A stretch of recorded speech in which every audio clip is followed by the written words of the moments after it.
Fala pessoal, e aí, vamos continuar aqui? E agora a gente vai falar então sobre as principais tags HTML, tá bom?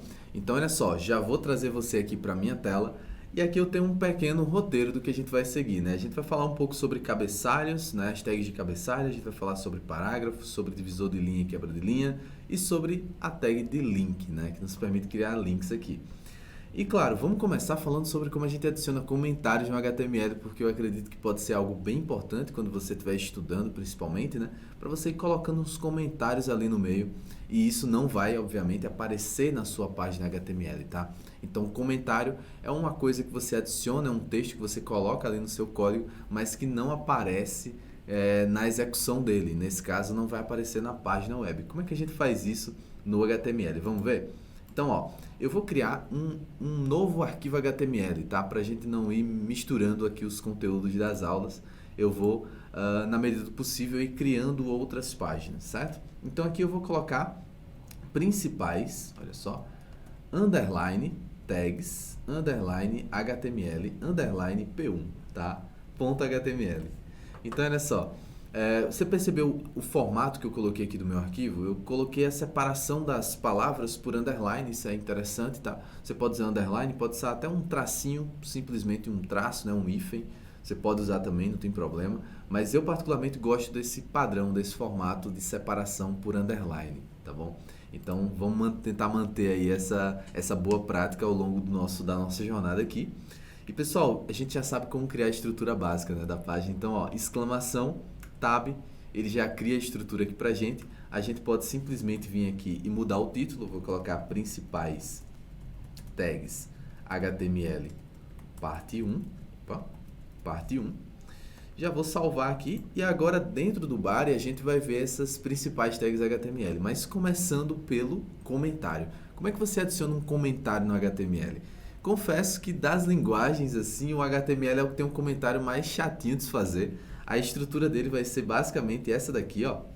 Então, ó, você coloca um menor que, uma exclamação, dois tracinhos para abrir o comentário. E para fechar o comentário, você coloca dois tracinhos e um maior que. Então, é uma estrutura um pouquinho complexa, talvez, mas tem formas mais simples de você gerar isso aqui dentro do VS Code em particular, que eu quero te mostrar. Mas, enfim, só para dizer que isso aqui é um comentário, tá? Beleza? Só que, poxa, como é que eu faço isso de uma forma mais simples no VS Code? Se você está no Windows, você pode usar o Ctrl, ponto e vírgula para comentar ou descomentar uma linha específica, tá? E se você selecionar, você consegue comentar ou descomentar várias linhas de uma vez também, beleza? Então fica essa dica, eu acho ela super importante. Inclusive, se eu tiver em uma linha nova e apertar Ctrl, ponto e vírgula, ele já cria a estrutura ali do comentário e já coloca no meio o cursor para eu digitar alguma coisa aqui dentro. Fantástico isso aqui, né? Mas enfim, e se você não tiver no Windows, se você tiver no Mac ou no Linux, você usa Ctrl barra, tá? Então Ctrl barra é o atalho para o Linux e para o Mac. No caso do Mac, Command barra, para criar essa mesma estrutura aqui, beleza? Então, uma vez que a gente já entendeu o que é um comentário, inclusive, lembrando, o comentário não aparece, tá? Não aparece lá no navegador. Tanto é que se eu vier aqui, ó, vou aqui na minha pasta, principais tags HTML parte 1, quando eu abro, veja que não tem, isso aqui é um comentário dentro da minha página, porque de fato, os comentários não são renderizados, tá bom? Vamos criar um novo comentário aqui e agora eu vou falar sobre cabeçalhos aqui no HTML, tá? Ó, cabeçalhos, estou apoiando um pouquinho no teclado aqui, mas foi. Então, ó, o que são cabeçalhos? São aquelas tags de título que definem o cabeçalho de seções. Então, quando você entra em uma página HTML, uma página web, normalmente vão ter títulos, né? Você está num blog, por exemplo, você está lendo um post lá no blog, você tem o primeiro título, o segundo título, que a gente chama de subtítulo, né? Você pode ter um subtítulo e assim sucessivamente. No HTML, pessoal, como é que a gente define esses títulos? A gente define os títulos utilizando a tag, né? O nome da tag começa com H de header, né? E você coloca um número referente ao nível desse cabeçalho. Então, ó, se eu colocar H1 aqui, por exemplo, eu estou dizendo que eu quero um título, um cabeçalho de nível 1, tá? Então aqui eu posso colocar, ó, título principal, por exemplo. Tá? E aqui eu vou colocar um H1 só para a gente poder ver lá na página e lembrar que isso aqui é um H1, tá? Então esse aqui, pessoal, seria o título, o cabeçalho de nível 1. E esses Hs, né, eles vão desde o 1 até o 6 aqui no HTML, certo? Então se eu colocar aqui, ó, H2, veja como que eu estou desenvolvendo aqui, né? Eu acho que eu até nem comentei isso, é tão automático que às vezes a gente até esquece, mas deixa eu comentar, né? Ó, quando você começa a digitar o nome da tag, o VS Code já vai sugerindo, né? E quando eu coloco um H2 aqui, ele já está dizendo, ó, já está sugerindo aqui para mim que existe um H2. Veja que é aquela extensão que eu comentei com vocês, a extensão do Emmet, né? E se eu aperto Tab, ele já faz esse autocomplete para mim. Funciona também o Enter, né? Se você der um Enter, funciona da mesma forma, tá? Então, já fica aí essa informação, essa dica que é super importante. E aqui eu posso dizer que isso aqui é um H2, eu vou colocar simplesmente H2 aqui, ou, sei lá, vou colocar cabeçalho para não ficar só H2 e a gente acabar confundindo. Cabeçalho H2.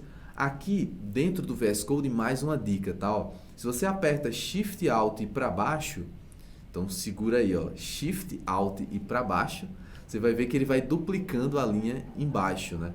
Então eu vou fazer isso aqui para acelerar um pouco o meu desenvolvimento aqui, tá? Ó, vou mudar isso aqui para H3, ó, H4, inclusive faltou aqui, ó, H4. Vou colocar aqui um H5. Como eu falei para vocês, a gente vai até o H6, certo? Ó. Vamos ver como é que isso aqui aparece lá na nossa página web. Olha só, salvei. Vou voltar aqui na página web, vou recarregar. Então, lembra de recarregar a página, tá? Isso é bem importante. Então, eu cliquei aqui para atualizar. Olha só, título principal H1, ele tem um tamanho maior, naturalmente, né? Ele é nível 1, ele é o título principal. A gente tem o cabeçalho H2, que já é menor. A gente tem o H3, veja que vai diminuindo até chegar no H6. Tranquilo, pessoal? Então, fica aí essa informação. Em termos de cabeçalho, é isso que eu tenho para mostrar para vocês. A gente vai desde o H1 até o H6, tá bom? E aí você vai utilizando dentro da página à medida que for necessário. Vamos falar agora também, e aí eu vou voltar, inclusive, aqui para o meu roteiro, ó, já vou marcar cabeçalhos aqui. Vamos falar sobre parágrafo, mas, poxa, parágrafo a gente já meio que falou antes, né?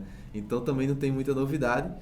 E aí, a gente já viu o parágrafo, né? Então, vou colocar só aqui P, aperto o Tab e ele já faz o autocomplete, né? Então, aqui, ó, parágrafo, fechou, tá? Então, você pode adicionar vários parágrafos. E o interessante do parágrafo é o seguinte, ó. Se eu coloco outra tag P aqui embaixo e eu coloco outro parágrafo, outro parágrafo e um ponto aqui, vou colocar um pontinho aqui em cima também, tá?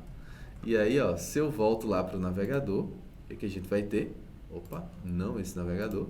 Se eu volto para esse aqui, aí olha só, a gente tem de fato dois parágrafos, beleza?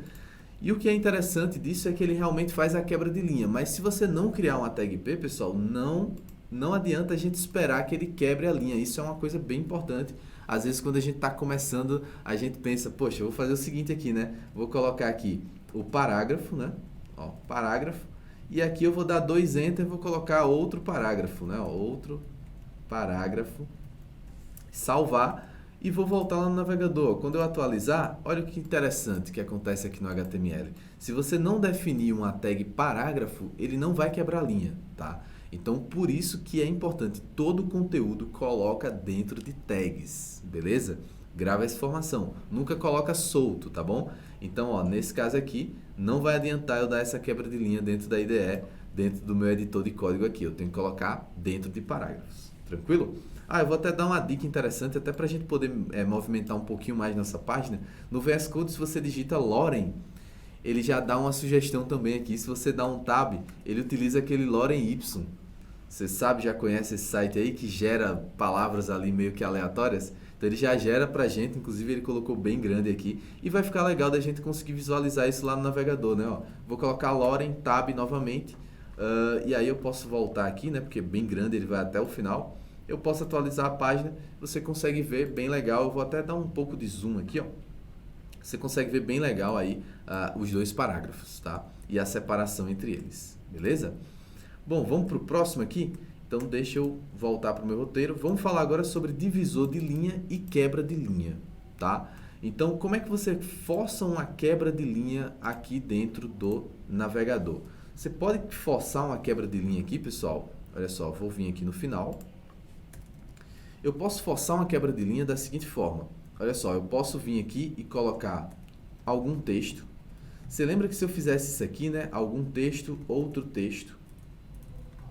Isso aqui não ia gerar uma quebra de linha lá no navegador, concorda? Posso salvar aqui rapidamente e te mostrar aqui, ó, que ele não gera quebra de linha, tá? Fica tudo junto. Algumas tags, inclusive, que a gente vai ver mais adiante, elas não fazem quebra de linha, tá? Elas ficam uma próxima da outra, às vezes fica bem próxima. Veja que o parágrafo ficou até um pouco distante, algumas tags ficam bem próximas. Isso vai atrapalhar um pouco a gente. A gente teria que usar CSS para fazer uma margem, né, dar um afastamento. Como a gente não vai utilizar CSS nesse curso, a gente pode utilizar simplesmente o BR, tá? Então, BR, aperta Tab, ele já completa aqui pra gente. Vem de break row, ou seja, quebra de linha, tá? Então, se eu volto aqui no navegador e atualizo, olha que legal. Agora ele já conseguiu fazer uma quebra de linha entre esses dois textos, tá? Lembrando que isso aqui não é correto, tá? Foi só para ilustrar o break row aqui para você. Eu posso colocar inclusive outros break rows juntos. E aí, ó, quando eu venho aqui e atualizo, você vai vendo que cada vez mais eles vão se espaçando. Então a gente vai utilizar esse recurso, como a gente está só no HTML, a gente pode utilizar ele para dar um espaçamento maior entre os elementos, beleza? Então fica essa informação aí para você. Voltando aqui, eu vou apagar, tá? Isso aqui você deixa salvo aí, mas eu vou apagar porque foi só realmente para te mostrar isso aqui. E para a gente poder ver o outro, né, que é o divisor de linha, eu vou vir aqui embaixo desse H1, tá, pessoal? E vou adicionar um HR. Esse HR vem de horizontal row, né? Uma linha horizontal. Então, ó, se eu salvo aqui a minha página e atualizo aqui, ó, olha que interessante. Apareceu essa linha aqui, esse divisor logo abaixo do H1. Então, isso quem gerou foi esse HR aqui, né? De horizontal row, tá bom? E para a gente poder fechar definitivamente essa nossa aula aqui agora, vamos falar um pouco sobre links. Então, link, como eu falei para vocês, é um recurso fundamental na web. Então, você entra numa página web, tem vários links lá dentro, né? Então, vamos ver como que os links funcionam dentro do HTML para a gente fechar essa aula aqui. Então, vou vir aqui embaixo, ó, vou criar mais um comentário, link. Para adicionar um link, pessoal, a gente utiliza uma tag A, que vem de âncora, né? No inglês, inclusive. Então, a gente utiliza a tag A. E essa tag A, veja que quando eu apertei A, né, digitei A e apertei Tab, ele já fez um autocomplete, já colocou um atributo que é fundamental em tags de link, tá? Em tags A, que é o href, tá? Esse href vem de referência de hiperlink, né? A gente viu essa palavrinha hiperlink, não foi? Então, aqui é onde você coloca o link. E aqui no meio, ó, entre a abertura e o fechamento da tag, nesse meio aqui, ó, você coloca o que é que vai aparecer nesse link, o texto que vai aparecer no link, tá? Então, vamos fazer isso na prática? Olha só, vou vir aqui, ó, vou pegar aqui um site, vou pegar o site da Let's Code aqui, ó, letscode.com.br, enfim, digitei errado, mas vale também. E, ó, o que é que eu vou fazer? Eu vou pegar só esse letscode.com.br aqui, ó. Eu vou copiar essa URL. Você pode copiar aí alguma URL também da sua preferência. Vou trazer aqui e colocar dentro de onde? Do href. O href é que pega a referência do hiperlink, ou seja, o link em si, né? E aqui no meio eu coloco, ó, site da Let's Code. Beleza? Não vou colocar nem esse ponto aqui não, tá? Vou colocar só isso aí, vou atualizar aqui no navegador e olha só que legal. Aparece aqui no finalzinho, inclusive tá um pouco no limite mesmo, eu vou colocar até uns 2 BRs aqui, só para ficar um espaçozinho um pouco maior aqui no final da página eu poder descer. Ó, quando eu coloco o mouse em cima, acontece aquele efeito que acontece nas páginas web que você já está acostumado, de aparecer o link ali no cantinho, né? Ou no canto esquerdo, ou no canto direito, ou na parte superior, dependendo de como esteja aí o teu mouse, né? E aí, ó, quando eu coloco o mouse aqui, se eu clico em cima dele, observa que ele já me manda para o link lá, que é a página da Let's Code. Bacana, né? Só que eu saí da minha página, percebeu? Então, eu não fui numa outra aba, né? Ele me mandou dentro da mesma aba que eu estava. A gente vai ver como mudar isso. Mas só queria recapitular aqui mostrando que o link ele fica embutido dentro dessa tag e o texto que apareceu foi exatamente o quê? o texto que a gente definiu aqui dentro do conteúdo da tag A, concorda? Então, tudo funcionando como a gente já esperava. Agora, poxa, Alisson, mas ele abriu dentro da mesma página, da minha página. Se eu quisesse que ele abrisse uma nova aba, como é que eu faço? Aí existe uma outra propriedade ou atributo, tá, pessoal? Além desse href aqui, ó, que já é um atributo, concorda? A gente já falou sobre atributos aqui, né? Existe um outro atributo chamado target, tá? Ó. E o que é mais legal, o VS Code sugere tudo pra gente, né? Por isso que é tão bom a gente usar ele. Inclusive, ele já tem uma documentação aqui. Ele diz, ó, especifica o local onde o link vai ser exibido, né? Onde ele vai ser apresentado. E aí até ele diz, ó, que o padrão, ele diz aqui, ó, esse é o comportamento padrão, o valor padrão é underline self. E aí ele diz, ó, ele carrega a URL dentro do contexto do browser, ou seja, dentro da própria aba, em outras palavras. Tá? Então, esse aqui é o comportamento padrão e eu vou te mostrar isso. E ele diz, ó, que se você quiser abrir um novo contexto do browser, ou seja, numa nova aba, você pode usar o underline blank, que é o que a gente vai fazer. Então, eu vou dar um enter aqui. Quando eu dou um enter ou um tab, ele já completa, já coloca o cursor ali no meio das aspas. Se eu utilizar o underline self, é o comportamento padrão, concorda? Não foi o que ele disse na documentação? Então, vamos testar, ó. Quando eu atualizo aqui, se eu clicar no link novamente, veja que ele continua me redirecionando para aquela página, mas eu saio da minha página e eu não quero que isso aconteça, eu quero que ele abra em uma nova aba. Então, para isso, eu posso utilizar o underline blank, que a própria documentação mostrou ali para gente. Então, se eu colocar underline blank, salvei, venho aqui, atualizo a página. Quando eu clicar sobre o link agora, observa bem, ó, ele abre uma nova aba. Sensacional, né? Então, ó, continuo com a minha página aqui e ele abriu em uma nova aba do navegador. Então, pessoal, veja que é bem tranquilo a gente utilizar links. É basicamente isso que eu queria mostrar para vocês. A gente pode criar links também para outras páginas HTML, mas eu vou fazer isso em aulas futuras, tá? A gente fala sobre isso. Mas o fato é que isso aqui é a estrutura básica para a criação de links. Bom, pessoal, então era isso que eu queria mostrar para vocês nesse vídeo. Espero muito que vocês tenham gostado e a gente continua no próximo, beleza? Até lá!